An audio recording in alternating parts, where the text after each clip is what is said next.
The moment Zelda Warren placed her bid on the Cowboy at the social, the entire room erupted in laughter that cut through her like a freshly sharpened knife.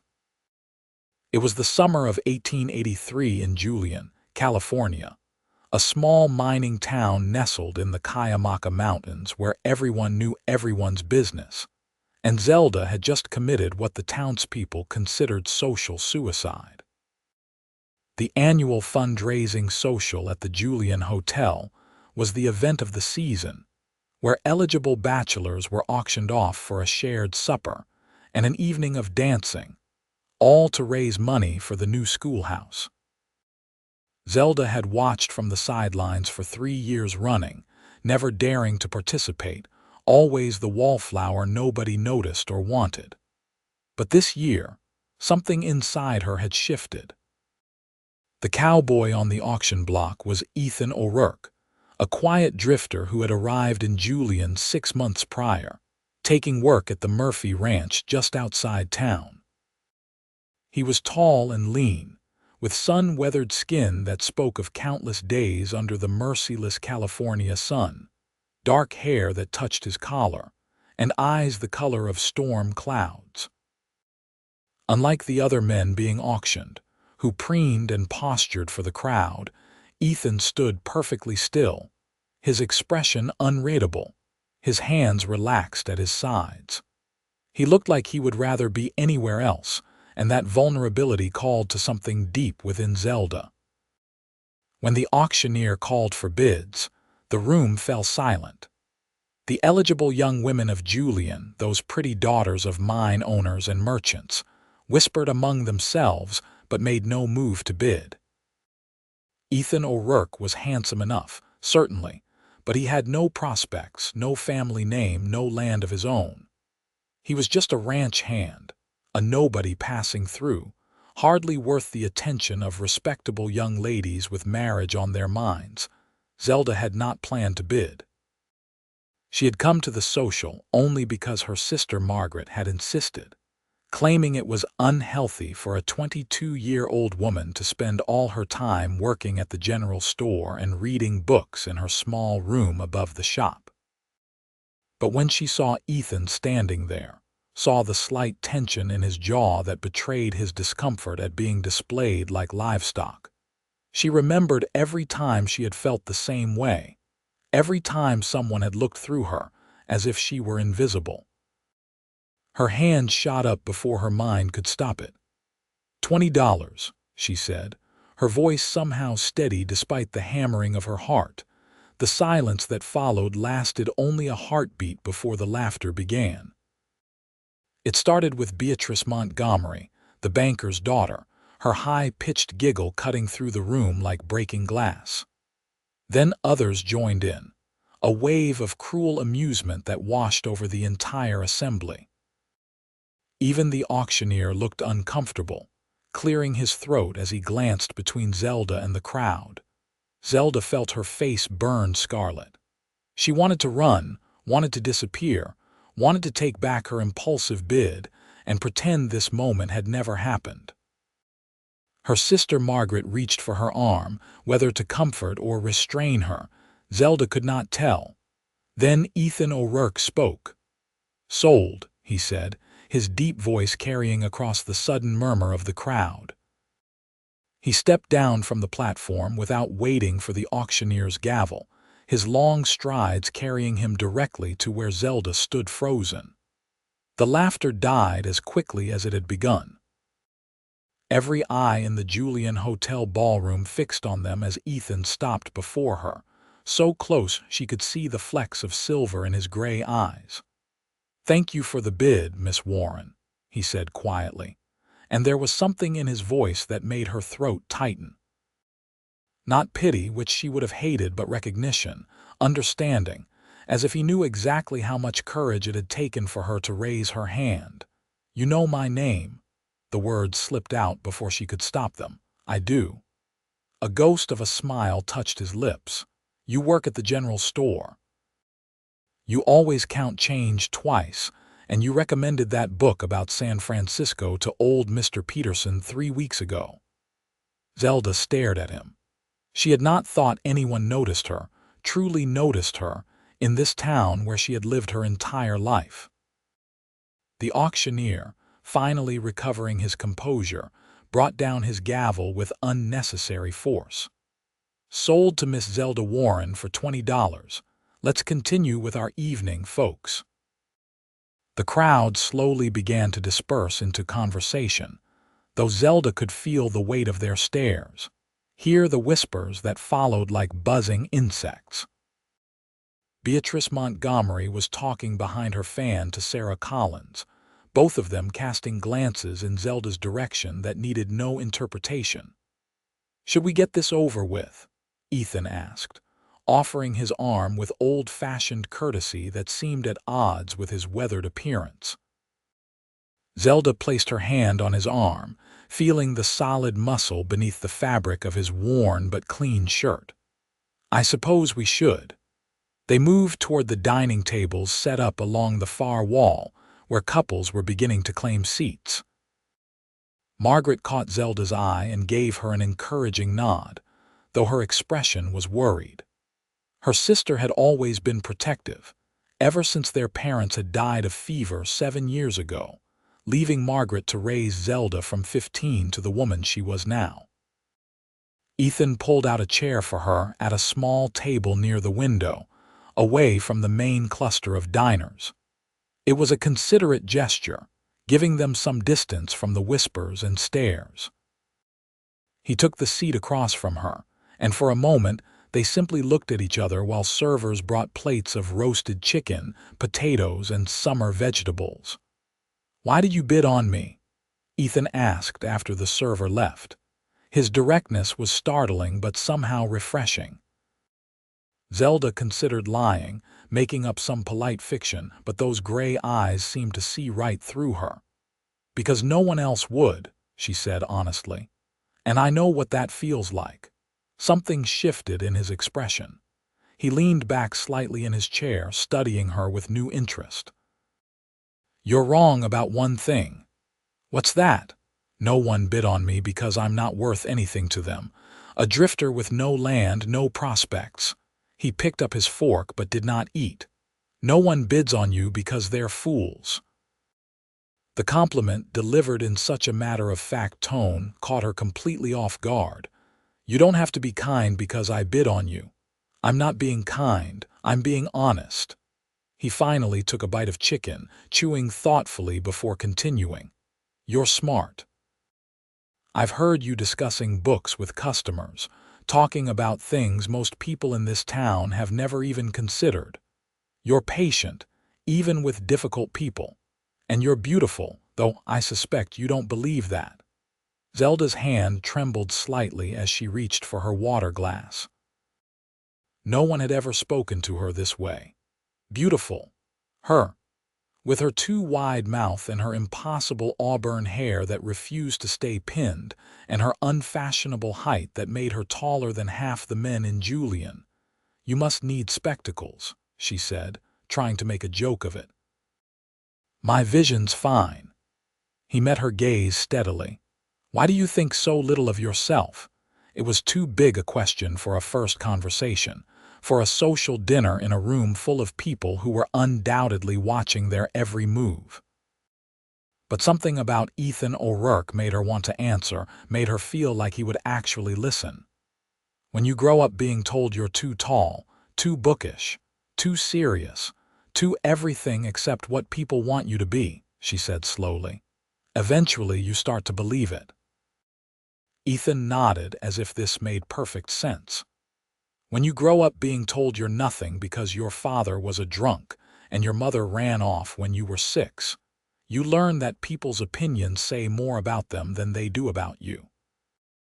They looked at each other across the small table, two people who had spent their lives on the margins, suddenly seeing themselves reflected in someone else's eyes. "Where are you from?" Zelda asked, wanting to know more, wanting to understand this man who had stepped off the auction platform and walked straight to her as if she were the only person in the room. "Lots of places. Texas originally. Worked cattle drives through Kansas, did some mining in Nevada, spent time in Arizona territory. He finally began eating properly, and Zelda noticed he had good table manners despite his rough exterior. Ended up here because I heard Julian needed ranch hands and I was tired of moving. Are you planning to stay? He looked out the window at the mountains rising in the distance, their peaks still holding a bit of snow even in summer. I thought I might. It's a good place, peaceful mostly. Until tonight, Zelda said ruefully. That almost smile touched his lips again. Tonight was interesting, not bad. You're the only one who thinks so. I'll be the talk of the town for weeks.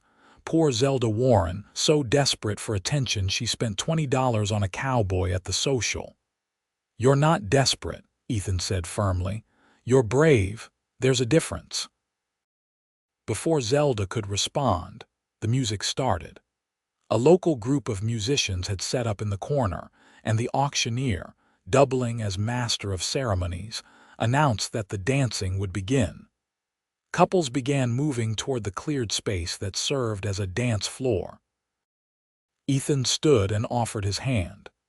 May I? Zelda hesitated. She had never been a graceful dancer. Her height made it difficult to follow the lead of most partners, and her natural awkwardness seemed to increase exponentially when music was involved. But Ethan was waiting, his hand extended, and she found herself placing her palm in his. He led her to the dance floor as the musicians began a waltz. Other couples swirled around them, but Ethan seemed unconcerned with anyone else. He placed one hand at her waist, held her other hand gently, and began to move. To Zelda's surprise, she followed easily. Ethan was tall enough that she did not have to stoop or adjust her posture. He led with quiet confidence, his steps sure and steady, and she found herself relaxing into the rhythm of the dance. You're good at this, she said, surprised. My mother taught me before she left, said every man should know how to dance properly. There was no bitterness in his voice when he mentioned his mother, only a kind of distant acceptance. She loved to dance. They turned in a smooth circle, and Zelda caught a glimpse of the watching crowd. Some faces showed curiosity, others disapproval, and a few, like Beatrice Montgomery, displayed outright malice. But then Ethan turned her again and she lost sight of them all. Ignore them, Ethan said quietly, as if reading her thoughts. They don't matter. Easy for you to say. You're leaving eventually. I have to live here. Who says I'm leaving? She looked up at him at the serious expression on his weathered face. You said you're a drifter. Drifters drift. Maybe I'm tired of drifting. The song ended too soon. They stood together for a moment longer than necessary, neither quite willing to break apart. Then the musicians started a livelier tune, and other couples pressed closer, and Ethan led her back to their table. They talked for another hour, the conversation flowing more easily than any Zelda had experienced in her life. Ethan told her about the different places he had seen, the vast flat plains of Kansas, the red rocks of Arizona, the way the desert bloomed after rain. Zelda told him about books she had read, stories of faraway places she would likely never see, dreams she had never spoken aloud to anyone.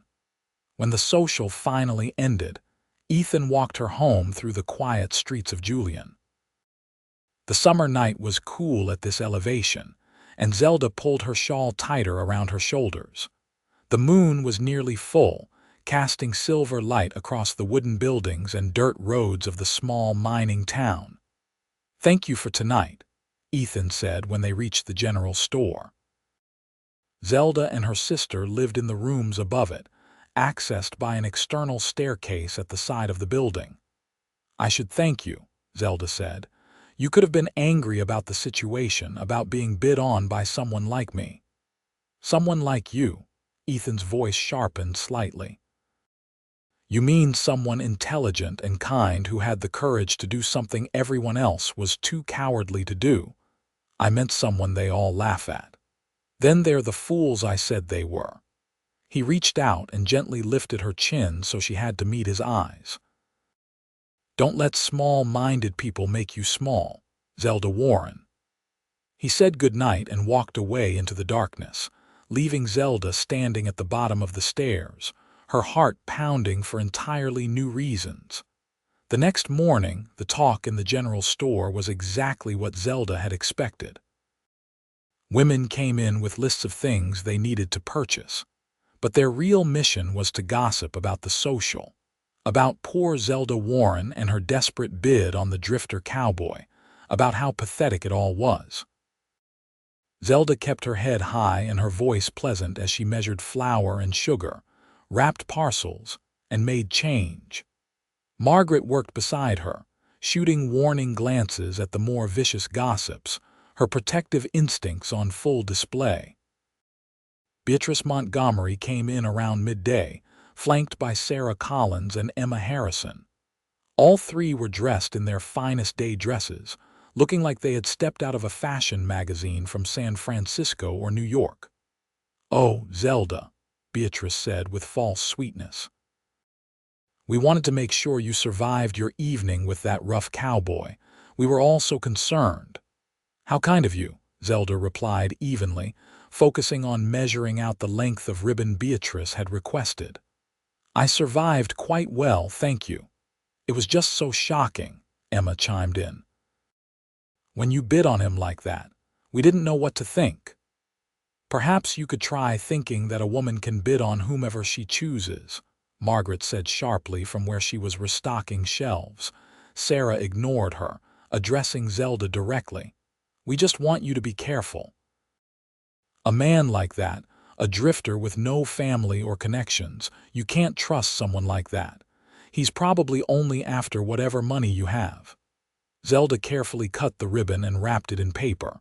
"That will be 15 cents. "Did you hear what I said?" Sarah pressed. "Men like that are dangerous." "What I heard," Zelda said, her patience finally wearing thin, "is that you're concerned about a man you know nothing about simply because he doesn't fit your narrow definition of acceptability. Ethan O'Rourke has been working honestly at the Murphy Ranch for 6 months, causing no trouble, bothering no one. The only thing dangerous about him is that he makes you uncomfortable by not caring about your opinions." The shop went silent. Several other customers had come in during this exchange, and they all stared at Zelda, who had never in her life spoken back to the town's social leaders. Beatrice's face flushed red. She snatched the wrapped ribbon from the counter, threw down her coins, and swept out of the store with her friends in tow. "Well," Margaret said into the silence, "that was overdue by about 5 years." Despite the awkwardness of the moment, Zelda felt a spark of satisfaction. Something about her evening with Ethan had changed her, made her less willing to accept casual cruelty as if it were her due. The afternoon passed slowly. More customers came and went, some friendly, others coolly polite, a few openly curious about the previous night's events. Zelda handled them all with as much grace as she could muster, though by closing time she was exhausted. She was sweeping the floor when someone knocked on the door. Through the window, she could see Ethan O'Rourke standing on the wooden sidewalk, hat in hand. Her heart jumped. She quickly smoothed her hair and went to unlock the door. "We're closed," she said, then immediately felt foolish. Obviously, he was not here to shop. "I know. I was hoping I could talk to you for a minute." He looked uncertain, a different expression than the quiet confidence he had shown the night before. "Of course." She stepped back to let him in. Ethan entered the store, his boots loud on the wooden floor. He turned to face her, twisting his hat in his hands. "I heard what happened today. About Beatrice Montgomery and her friends. Word travels fast. This is a small town. Word travels instantly." He took a breath. "I'm sorry if my presence at the social caused trouble for you." "You didn't cause anything. I made my own choice to bid." "Still, I don't want to make your life difficult. If you'd prefer I kept my distance, I'll understand."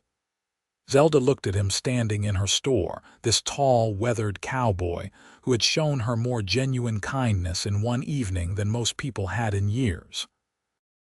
The idea of him keeping his distance felt suddenly unbearable. "What if I don't want you to keep your distance?" she asked quietly, something lit in his gray eyes. "Then I'd ask if you might like to go riding with me on Sunday. I could borrow horses from the ranch. Show you some of the mountain trails. I'd like that very much." The smile that crossed his face transformed it entirely, making him look younger, less careworn. "Sunday afternoon, then. I'll come by at 1 o'clock if that suits you." "It suits me perfectly." After he left, Margaret came down from their living quarters where she had tactfully remained during the conversation. "You're courting a cowboy," she said wonderingly. "I suppose I am." Mother would have fainted. Mother always was prone to fainting. Zelda laughed, feeling lighter than she had in months, maybe years. "What do you think of him?" Margaret considered the question seriously. She was 29, practical and protective, the one who had held their small family together after their parents' deaths. Her opinion mattered to Zelda more than anyone's. "I think," Margaret said slowly, "that he looks at you like you're precious, and I think you deserve someone who sees that." Sunday arrived bright and clear, perfect weather for riding. Zelda dressed in her most practical skirt and a simple blouse, braided her unruly auburn hair, and tried not to feel nervous.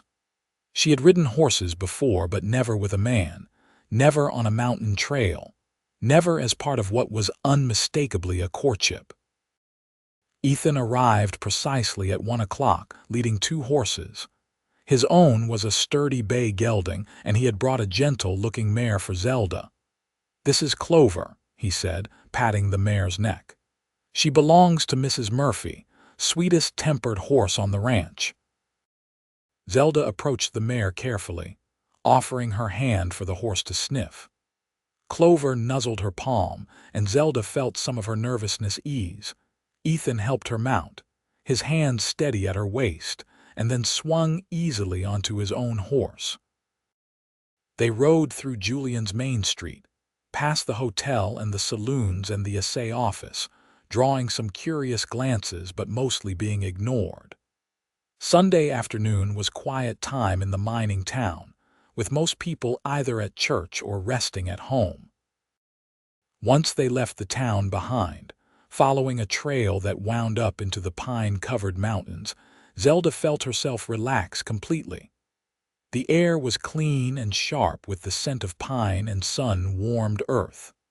Birds called from the trees, and somewhere in the distance, a stream rushed over rocks. "This is beautiful," she said, taking in the sweeping views of the mountains and valleys. "Wait until we get to the top of this ridge," Ethan said. "The view is even better." They rode in comfortable silence for a while, the horses picking their way steadily up the trail. Ethan was right. When they reached the ridge, the vista was breathtaking. Zelda could see for miles in every direction, the folded mountains stretching away to distant horizons, the deep green of forests giving way to the brown and gold of lower elevations. They dismounted and let the horses graze on the sparse grass while they sat on a flat rock overlooking the view. Ethan pulled canteens from his saddlebag and offered one to Zelda. "How long have you been working at the Murphy Ranch?" she asked after drinking her fill. "6 months, like I said. Came in at the end of winter when they were hiring for spring roundup. Do you like the work? It's honest. The Murphys are fair employers, which is more than I can say for some ranchers I've worked for." He gazed out at the mountains. "It's the kind of work where you end the day tired but satisfied, you know. You can see what you've accomplished." "I know exactly what you mean. I feel that way about the store sometimes when everything is organized and stocked and clean." She picked at a thread on her skirt. "Beatrice and her friends think shopkeeping is beneath them, of course. They think any kind of work is beneath them." "What do you think?" I think honest work is never something to be ashamed of. My parents built that store from nothing. They were proud of it, and so am I. As you should be." Ethan turned to look at her, his expression serious. "Can I ask you something?" "Of course." "Why did you really bid on me? And don't say it was just because no one else would. There's more to it than that." Zelda was silent for a long moment, trying to find words for something she barely understood herself. "Do you ever feel like you're watching your life from the outside?" she finally asked. "Like you're just going through the motions day after day and nothing really touches you?" "Yes," Ethan said quietly. "I know that feeling well. I've felt that way for years. Ever since my parents died, really. Margaret needed me to be stable, to be reliable, to help keep the store running, so I became that person. But somewhere along the way, I forgot how to be anything else. I forgot how to take risks or be spontaneous or do anything that wasn't safe and predictable." She took a shaky breath. "Then I saw you standing up there, looking so uncomfortable, and I saw everyone else deciding you weren't worth their time, and something in me just broke. I was tired of being safe, tired of being invisible, tired of letting other people's small-mindedness dictate my life. So you bid on the worthless drifter. I bid on the man who looked real in a room full of pretenders." Ethan reached over and took her hand. His palm was calloused from years of ranch work, warm and solid against hers. "I'm glad you did." They sat together in the sunshine, hands linked, looking out over the California mountains. Zelda felt more connected to the moment, more fully present in her own life than she had in years. "Tell me about your family," she said after a while, "if you don't mind talking about them." Ethan was quiet for so long she thought he might not answer. Then he began to speak, his voice low and even. "My father was Patrick O'Rourke, came over from Ireland as a boy. He was a good man when he was sober, which wasn't often enough. Worked odd jobs, never could hold onto anything for long. My mother was Martha Collins before she married him. I don't know much about her family. They disowned her when she married an Irishman with no prospects. That's terrible. It was their loss. My mother was beautiful and kind, and she loved my father despite everything. But living with a drunk, never knowing if there would be food or rent money, it wore her down. When I was 6, she just left one morning. I woke up and she was gone. My father said she went to live with her sister in St. Louis, but I don't know if that was true. I never heard from her again." "I'm so sorry, Ethan." He shrugged, but she could see the old pain in his eyes. "My father tried, I'll give him that. He stayed sober for almost a year after she left. But then he started drinking again, worse than before. He died when I was 14. Fell off a horse while drunk and broke his neck. So you've been on your own since you were 14, more or less. Worked cattle drives, did ranch work, anything that would pay. Learned to be useful so people would keep me around." He squeezed her hand gently. "That's why what you said last night meant something to me, about knowing what it feels like when no one bids on you. I've spent my whole life being the person nobody wants to claim." Zelda turned to him, seeing him fully for the first time. Not just a handsome cowboy, not just a kind man who had defended her at the social, but a complete person with his own deep hurts and hard-won strength. "I want to claim you," she said, the words coming out before she could second-guess them. Ethan's eyes widened slightly. Then slowly, giving her time to pull away if she wanted, he leaned forward and kissed her. It was gentle and sweet, nothing like the passionate embraces she had read about in novels, but it felt perfect. His lips were warm and soft against hers, his hand cupping her cheek with infinite tenderness. When they finally broke apart, Zelda felt like the entire world had shifted slightly on its axis. "I've wanted to do that since you raised your hand to bid on me," Ethan admitted. "You have. You have no idea how beautiful you looked in that moment, so brave and fierce and absolutely terrified. He traced his thumb along her cheekbone, like an avenging angel descending into a pit of vipers. Zelda laughed, the sound surprising her. She could not remember the last time she had laughed so freely. That's quite the image. It's how I saw you, still see you.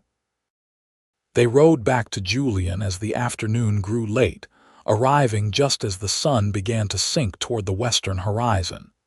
Ethan helped her down from the mare, his hands lingering at her waist. "Can I see you again?" he asked. "I know it's forward, but I work 6 days a week, and I don't want to wait another week to spend time with you." "I'd like that. I'm usually free in the evenings after we close the store." "Tomorrow evening, then. We could take a walk, maybe have supper at the hotel." "That sounds wonderful."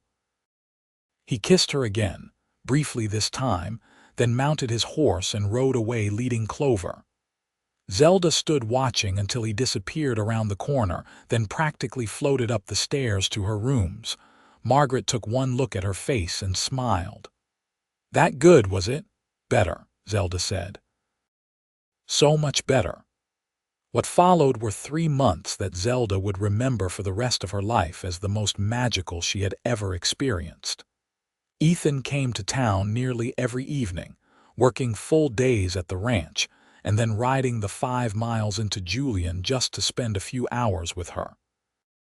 They walked the quiet streets together, ate simple suppers at the hotel or picnicked in the meadow outside town, talked about everything and nothing until the stars came out. The town gossip gradually shifted from scandalized to curious to grudgingly accepting. It was hard to maintain righteous disapproval in the face of 2 people who were so clearly, deeply happy together. Even Beatrice Montgomery seemed to lose interest in causing trouble, though Zelda suspected that was more because Beatrice was focused on capturing the attention of a young mining engineer who had recently arrived in town. Ethan continued to work hard at the Murphy Ranch, but Zelda noticed he was thinking about the future in a way he never had before. He started talking about saving money, about possibilities, about maybe buying some land of his own someday. "There's a plot about 10 miles from here," he told her one evening in late September as they sat together on a bench outside the general store. 160 acres, most of it good grazing land, has a creek running through it and a stand of pines. Old man Henderson wants to sell because he's getting too old to work it. Are you thinking of buying it?" Zelda's heart beat faster at the implication. "I'm thinking about it. I've been saving most of my wages since I got here. If I could get a loan for the rest, I could swing it." He looked at her intently. "But I wouldn't do it unless I had a reason to stay in Julian permanently." "What kind of reason?" she asked, though she thought she knew, the best kind. He slid off the bench and onto one knee right there on the sidewalk. "Zelda Warren, I know I'm not much. I'm a former drifter with a drunk for a father and a mother who abandoned me. I don't have land or money or any of the things a woman like you deserves. But I love you with everything I have. You've given me a reason to stop running, a reason to build instead of just survive. Will you marry me?" Tears spilled down Zelda's cheeks. "Yes," she whispered. "Yes, of course, yes." Ethan pulled a small box from his pocket. Inside was a simple gold band with a single small diamond. "It's not much," he said apologetically. "It's perfect." She held out her trembling hand and let him slide the ring onto her finger. Then he stood and pulled her into his arms, kissing her right there on the main street of Julian where anyone could see. And Zelda did not care one bit about propriety or gossip or what anyone thought. When they finally broke apart, she saw several people standing nearby, watching. But instead of disapproval, she saw smiles. Mrs. Murphy from the ranch was actually wiping tears from her eyes. Mr. Peterson, her favorite customer from the store, was beaming. Even the stern Methodist minister was nodding with what looked like approval. "Well, I'll be," Margaret said from the doorway of the store. Zelda Warren, you've gone and gotten yourself engaged to a cowboy. I have indeed. Mother would have fainted. Mother always was prone to fainting, Zelda said, repeating their earlier exchange, and everyone within earshot laughed. The wedding was planned for late November, after the fall roundup was finished, and before the winter weather could make travel difficult for the few relatives Margaret had managed to track down. Ethan did buy the Henderson land, securing a loan from the bank with Mr. Murphy's endorsement, and he spent every spare moment working to fix up the small cabin that stood on the property. Zelda helped him whenever she could, bringing food and supplies, scrubbing floors and washing windows while Ethan repaired the roof and chinked gaps in the walls. It was hard work, but they did it together, building the foundation of their future life. "We'll need to add rooms eventually," Ethan said one Sunday afternoon as they surveyed their progress. "When we have children." "How many children are you planning?" Zelda asked, charmed by his assumption that of course they would have a family. "As many as you want. Though I'm hoping for at least 3 or 4. I hated being an only child. 3 or 4 sounds perfect." The wedding took place on a cold but clear November day at the Methodist Church in Julian. Margaret stood up with Zelda, and Mr. Murphy stood with Ethan, who had no family of his own to invite. The church was surprisingly full. Most of the town showed up, whether out of genuine goodwill or simple curiosity. Zelda did not know and did not care.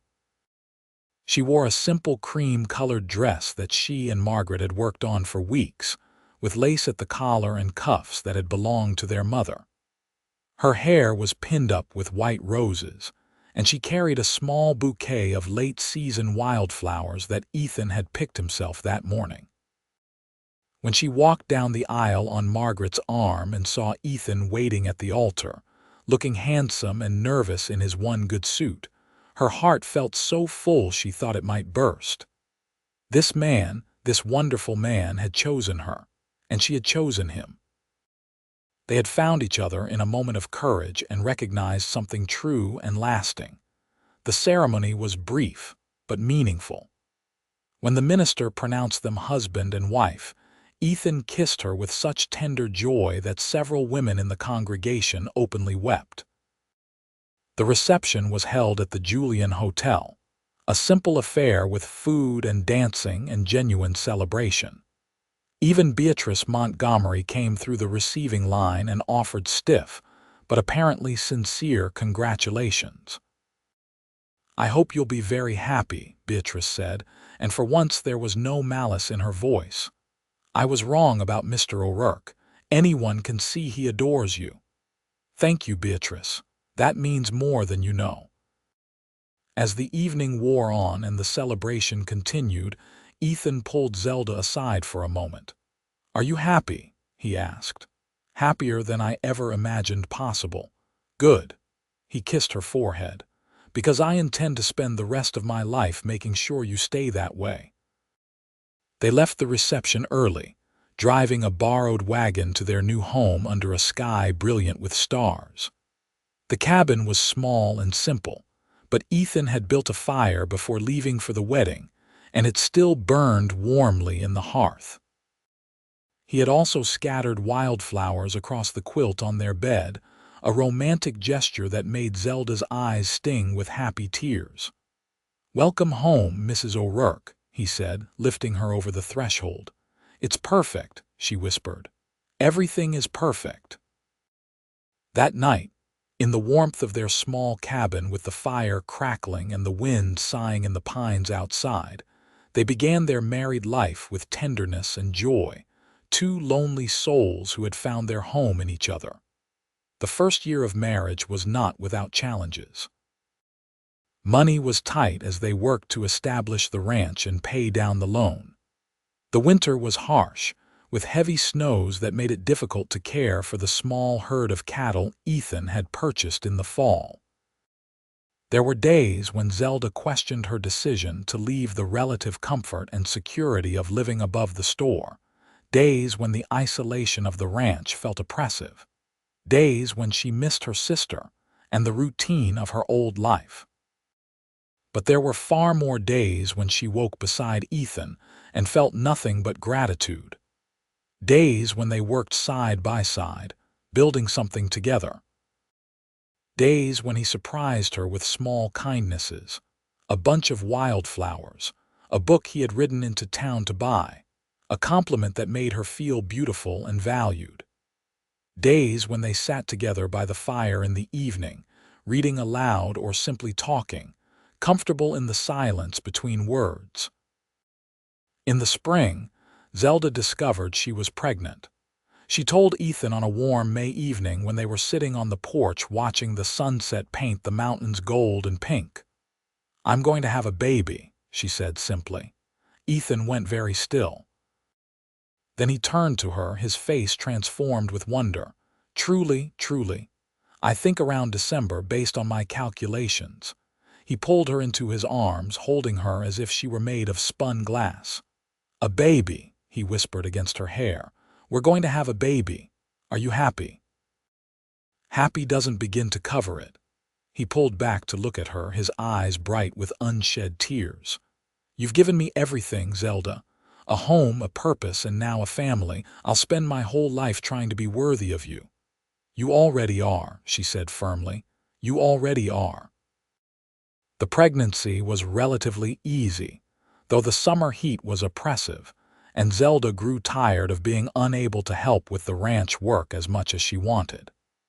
Ethan was endlessly patient and solicitous, taking over tasks she normally handled and refusing to let her do anything strenuous. Margaret visited often, making the trip from town at least once a week to check on her sister. She was excited about becoming an aunt and had already started sewing baby clothes. "Mother would have loved this," Margaret said one afternoon as they sat together working on a quilt for the baby's cradle. "She always wanted grandchildren." "I wish she could be here," Zelda said wistfully. "I wish they both could. They'd be proud of you. Of the life you've built, of the woman you've become." Margaret snipped a thread neatly. "I'm proud of you too, you know. You took a risk that night at the social and look where it led.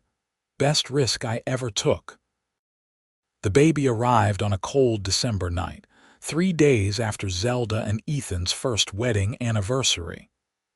The birth was long and difficult, with Margaret and the local midwife in attendance. Ethan paced outside in the cold until dawn, his breath frosting in the air, praying to a God he was not entirely sure he believed in. When Margaret finally emerged and told him he had a son, he nearly collapsed with relief. "Zelda," he asked urgently, "is she all right?" "She's tired but fine." "Come meet your son." Ethan entered the cabin to find his wife propped up in bed, exhausted but smiling, holding a tiny bundle wrapped in one of the quilts they had made. She looked up when he approached, and the love in her eyes took his breath away. "Meet Thomas Patrick O'Rourke," she said softly. "Thomas?" Ethan sat carefully on the edge of the bed, staring at the tiny red face of his son. "After your father, the good parts of him that you carry, and Patrick for his Irish roots." She held the baby out to him. "Do you want to hold him?" Ethan took his son with trembling hands, supporting the tiny head carefully. Thomas was so small, so perfect, with a dusting of dark hair and a serious expression that reminded him of Zelda. Looking down at this new life, this person he and Zelda had created together, Ethan felt something fundamental shift inside him. He was a father now. He had a family. The lonely drifter who had spent his whole life unwanted and alone was holding his own son in his arms. "I promise I'll be better than my father was," he whispered to the sleeping baby. "I promise I'll never let you feel unwanted or alone. I promise I'll love you and your mother every day of my life." "I know you will," Zelda said, reaching up to touch his face. "That's why I married you." The years that followed were full and good. Thomas grew into a sturdy, curious toddler who followed his father everywhere, learning about horses and cattle and the land. The ranch prospered slowly but steadily. Ethan's reputation as a skilled rancher and honest businessman grew, and the O'Rourke name became respected in Julian and the surrounding area. When Thomas was 3, Zelda gave birth to twin daughters, Emma and Rose, both with their mother's auburn hair and their father's gray eyes. The cabin was expanded several times to accommodate the growing family. Money was never plentiful, but there was always enough. Margaret eventually married the Methodist minister, to everyone's surprise including her own, and moved into the parsonage in town. She and Zelda remained close, visiting each other often, their children growing up together as cousins should. On the 10th anniversary of the social where Zelda had made her famous bid, the town held another fundraiser for the school, which had expanded and needed new books. This time the format was different, a simple dinner and dance rather than an auction, but the memories of that earlier night were on everyone's mind. Ethan and Zelda attended together, leaving their children with Margaret for the evening. As they entered the same ballroom where they had first danced together, Zelda felt a wave of nostalgia. "You remember?" she asked Ethan as they stood near the spot where she had bid on him a decade ago. "Every detail," he said. "The way you looked when you raised your hand, so brave and terrified. The sound of everyone laughing. The moment I decided I was going to marry you. You decided that then. That quickly. The instant I looked into your eyes and saw someone who understood what it meant to be overlooked." He took her hand, the one that wore his ring and bore the marks of 10 years of hard work and homemaking. "Best $20 ever spent. I'd bid 1,000 times that amount if I had to do it again. You wouldn't have to bid at all. I'd walk straight to you before anyone else had a chance." They danced that night the way they had 10 years earlier, moving together with the ease of long practice and deep familiarity. But this time, there were no whispers or disapproving stares.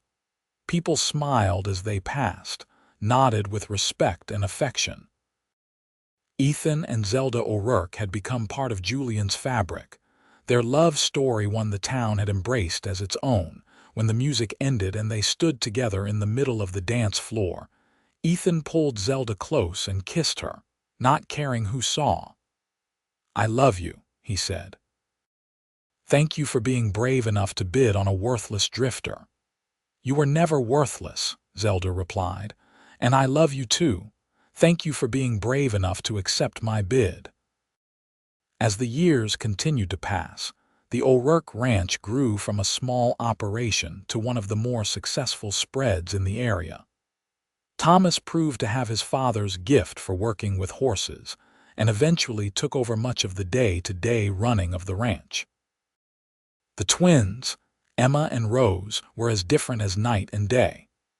Emma was quiet and bookish like her mother, spending hours in the small library Zelda had built up over the years. Rose was adventurous and bold, more interested in riding and roping than anything domestic. 2 more children followed the twins. A son named William arrived when Thomas was 7, and finally a daughter named Clara came along 3 years after that, completing their family at 6 children. The cabin, expanded so many times it barely resembled the original structure, was always full of noise and life and love. Ethan proved to be everything he had promised on the night Thomas was born. He was a devoted father who never raised his voice in anger, who listened to his children's dreams and fears, who made each one feel valued and important. He broke the cycle of his own painful childhood, creating something new and better for the next generation. Zelda thrived as a mother and rancher's wife, though she never lost her love of reading and learning. She started a small lending library in Julian, donating many of her own books and encouraging others to do the same. She taught all her children to read and instilled in them a love of stories and ideas. The general store was eventually sold to a young couple from San Francisco, but Zelda maintained her connection to it, helping out occasionally and enjoying the continuity it represented. Margaret and her minister husband had 3 children of their own, and the two families remained close through all the years that followed.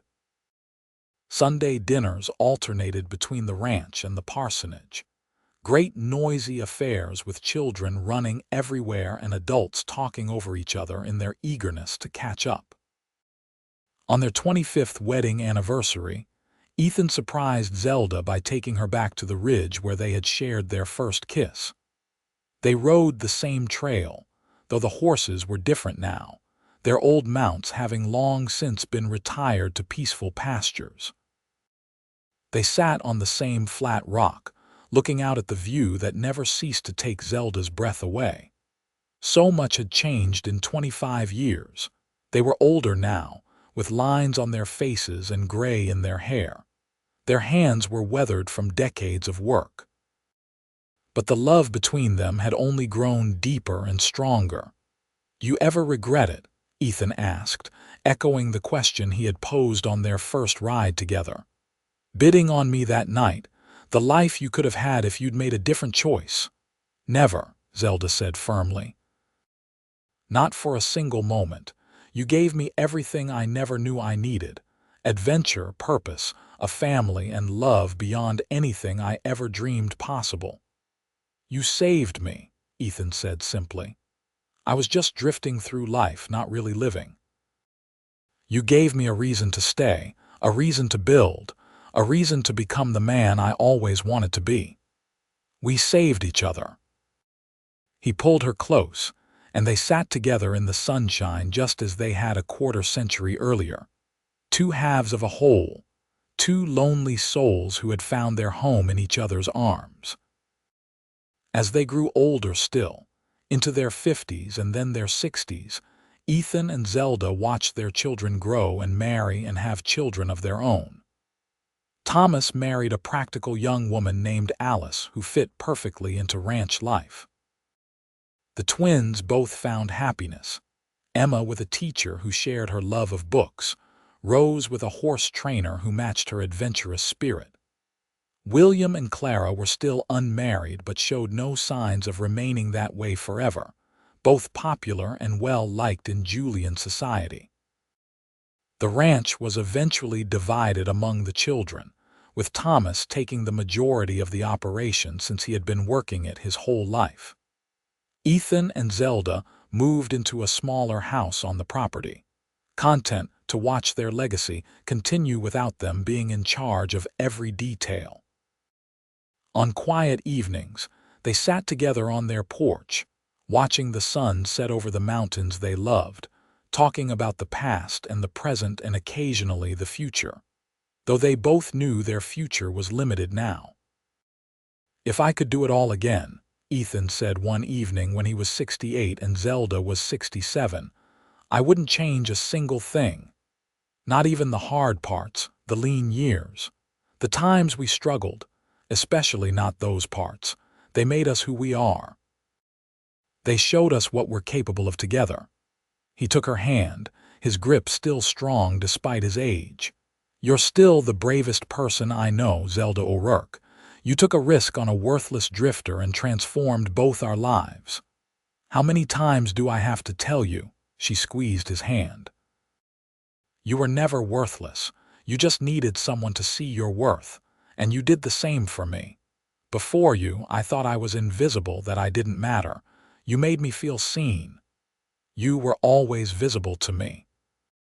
From the first moment I saw you in that general store, counting change twice and recommending books to old men, you were the most visible person in Julian."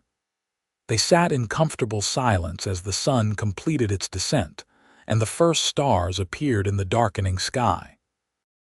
Somewhere inside the house, they could hear their granddaughter practicing piano, the notes floating out through the open windows.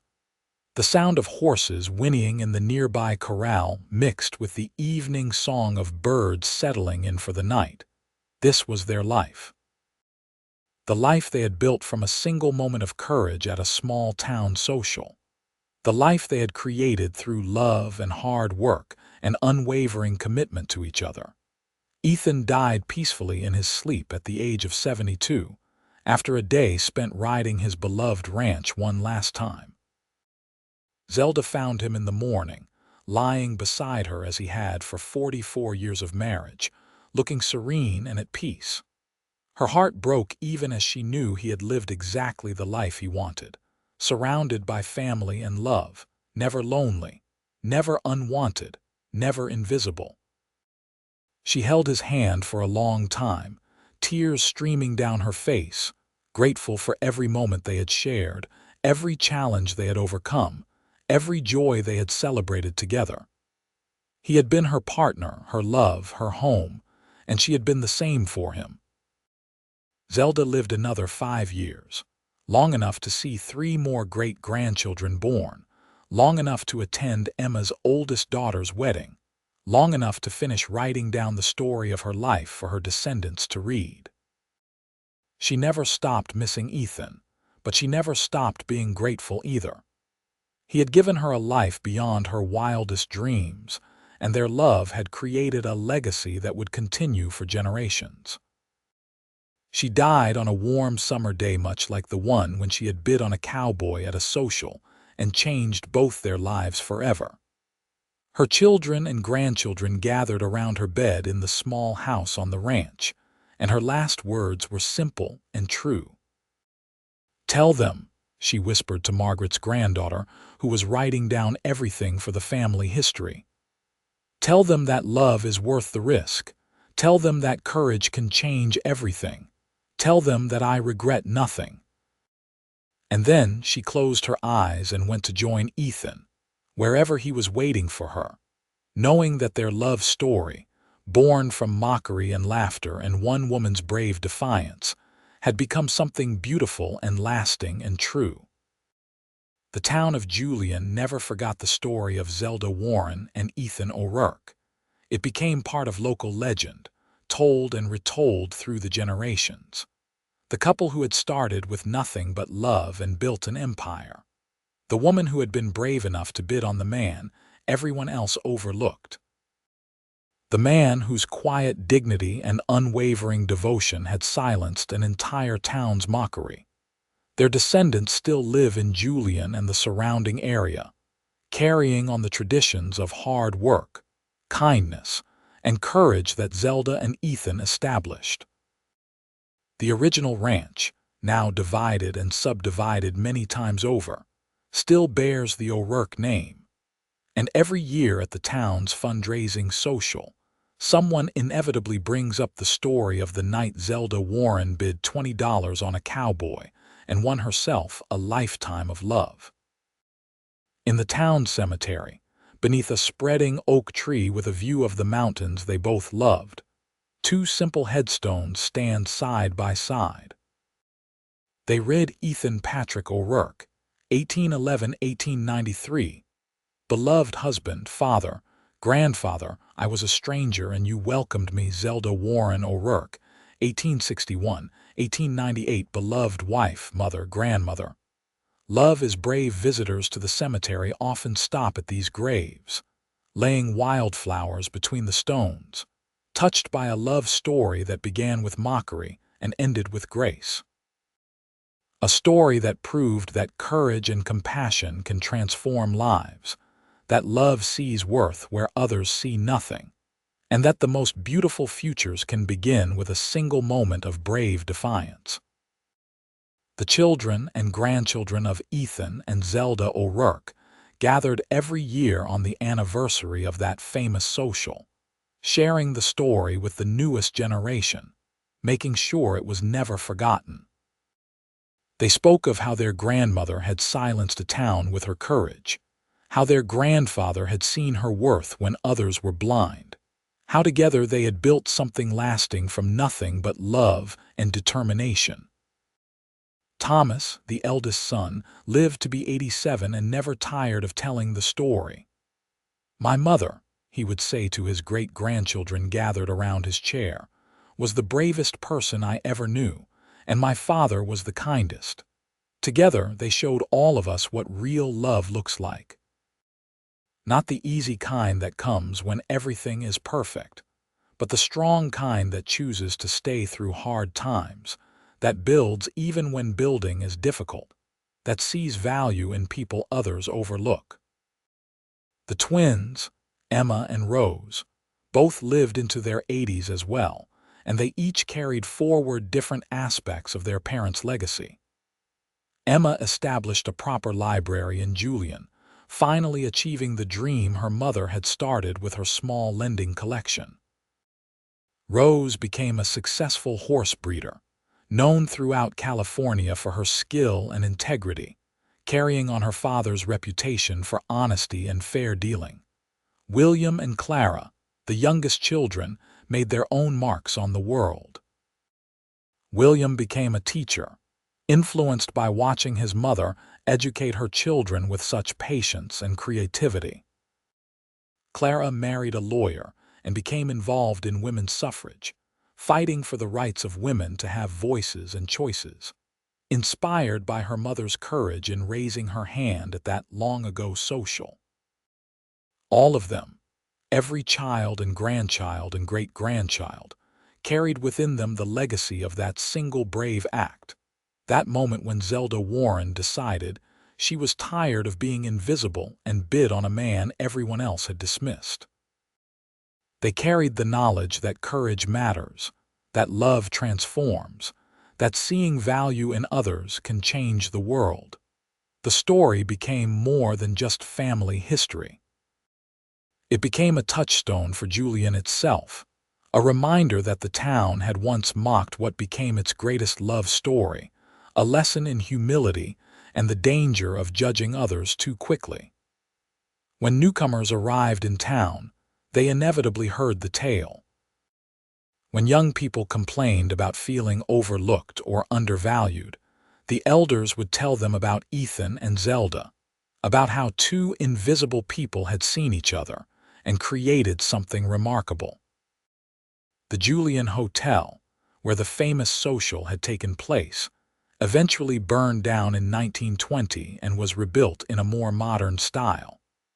But before the old building was demolished, someone salvaged the wooden floorboards from the ballroom where Zelda and Ethan had danced their first dance. Thomas O'Rourke bought those boards and used them to build a gazebo on the family ranch, a place where generations of O'Rourkes would court and propose and celebrate, standing on the same wood where their ancestors' love story had begun. That gazebo still stands today, weathered and gray but still solid, still beautiful, still hosting O'Rourke weddings and anniversaries and family gatherings. When couples stand there to exchange vows, someone always mentions Ethan and Zelda, always reminds everyone that love born from courage and kindness can withstand anything. The small diamond ring Ethan had given Zelda, the one he had apologized for being not much, was passed down through the family, worn by each generation of O'Rourke brides on their wedding days before being returned to its place in the family treasury. The sight of that simple gold band with its modest stone never failed to move those who knew its history. It represented not wealth or status, but something far more valuable, a love that had transformed two lonely people into a family dynasty. In the decades and then centuries that followed, the world changed dramatically. Julian evolved from a rough mining town into a charming tourist destination. The Wild West became history, then legend, then the stuff of Hollywood movies. But through all those changes, the story of Zelda and Ethan endured, passed down through oral tradition, written in family Bibles and journals, preserved in the collective memory of a town that had learned an important lesson about the danger of mockery and the power of love. Modern descendants of the O'Rourke still live throughout California and beyond, many of them not even aware of the full story of their ancestors. But those who know, those who have heard the tale and felt its power, carry something special within them. They carry the knowledge that they come from people who chose courage over safety, who built something lasting from nothing but love and determination, who proved that being overlooked does not mean being worthless. And on quiet evenings in Julian, when the sun sets over those same mountains that Ethan and Zelda loved, when the air grows cool and the stars begin to appear, it is said you can still feel their presence. In the wind through the pines, in the peace of the landscape, in the enduring legacy of a love story that began with laughter and ended with grace, Ethan and Zelda O'Rourke live on, reminding us all that the greatest love stories often begin in the most unlikely places, and that courage, more than anything else, has the power to change the world. Their story teaches us that love sees what others miss, that bravery can be found in a raised hand and a bid at a social, that the person everyone overlooks might be exactly the person who will transform your life. It reminds us to look deeper, to see the value in those society dismisses, to have the courage to choose connection over conformity. And perhaps most importantly, it shows us that happy endings are not fairy tales reserved for the beautiful and the privileged, but real possibilities for anyone brave enough to take a risk on love, anyone willing to see worth in another human being, anyone courageous enough to stand up and bid on what matters, regardless of who might laugh. In the end, Zelda Warren and Ethan O'Rourke got their happily ever after not because life was easy or perfect, but because they chose each other, again and again, through decades of challenges and joys, struggles and triumphs. They built a life and a legacy that outlasted them both, that continues to inspire and encourage, that proves love is always worth the risk. And that social in 1883, the night the town laughed at Zelda's bid, and Ethan's response silenced them all, became not an embarrassment to be forgotten but a foundation story to be celebrated. A reminder that the most beautiful things often begin in moments of brave defiance, and that love, true love, has the power to transform not just two people but entire communities and generations yet to come.